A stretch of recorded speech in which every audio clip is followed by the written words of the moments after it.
সূরা হাক্কাহের ভিতরে দেখুন, সেখানে বলা হয়েছে যে আল কোরআন এটা মহাসম্মানিত রাসূলের বাণী এবং সেটা রবের পক্ষ থেকে নাজিলকৃত। তারপরে বলা হয়েছে যেটা যদি সে নিজের নামে লিখে চালিয়ে দিত তাহলে আল্লাহ তাআলা তাকে ধরে ফেলতেন এবং কণ্ঠনালীর শাহরগকে কেটে দিতেন।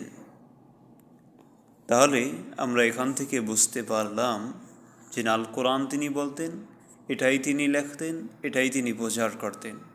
আর যদি তিনি নিজের নামে কলা রাসূলুল্লাহ বলে কোনো কিছু চালিয়ে দিতেন তাহলে আল্লাহ তাআলা তাকে ধরে ফেলতেন যে এটা চলবে না। আবার সূরা বনী ইসরাঈলের ভিতরে রয়েছে যে অনেকে চাইতো যে তিনি জানি অন্য কিছু নিজের নামে রচনা করুক, এইটা অনেকে চাইতো। আবার সূরা ইউনূস 15 নম্বর আয়াতে বলা হয়েছে, যখন তাদের কাছে এই কিতাবের কথা বলা হয় তখন তারা বলে এটা জানি তারা পরিবর্তন করে, অথবা এর ভিতরে জানি অন্য কথা প্রবেশ করায় এবং এটাকে জানি বদলিয়ে ফেলে আল কোরআনকে।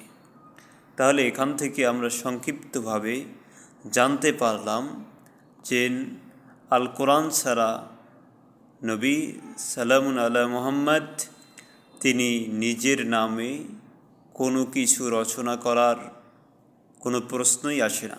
1। 2 নম্বরে কাফেররা চেয়েছিল যে সে জানি তার নিজের নামে অন্য কিছু রচনা করে। 2।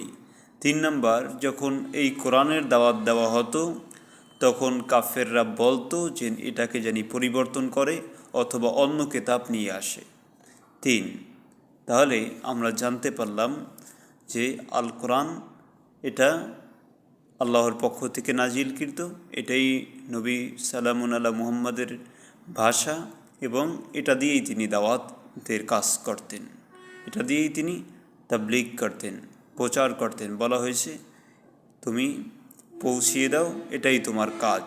এটাও রয়েছে সূরা নাহলের ভিতরে। আল্লাহ রাব্বুল আলামিন আমাদেরকে এই কোরআন মোতাবেক চলার এবং এ অনুযায়ী আমল করার, এই পথে সিরাতাল মুস্তাকিমের পথে চলার তৌফিক দান করুক।